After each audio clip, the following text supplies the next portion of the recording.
பற்றற்ற கண்ணும் பழைமை பாராட்டுதல் சுற்றத்தார் கண்ணே உள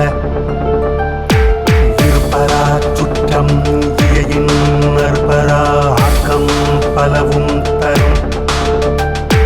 அளவளாவில்லாதான் வாழ்க்கை குளவளா கோடின்றி நீர் நிறைந்தற்று சுற்றத்தால் சுற்றப்பட ஒழுகல் செல்வம் தான் பெற்றத்தால் பெற்ற பயன்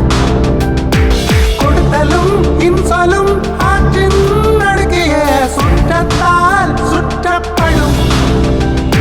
பெருங்கொடையான் பேணான் வெகுழி அவனின் மறுங்குடையார் மாநிலத்தில் காக்கை கரவா கரைந்துண்ணும் ஆக்கமும் அன்ன நீராக்கே உள பொது நோக்கான் வேந்த பரிசையா நோக்கின் அது நோக்கி வாழ்வார் பலர் தவறாகித் தற்றுறந்தார் சுற்றம் அமராமை காரணம் இன்றி வரும் உழைத்திருந்து காரணத்தில் வந்தானை வேந்தன் இழைத்திருந்து எண்ணிக்கொழல்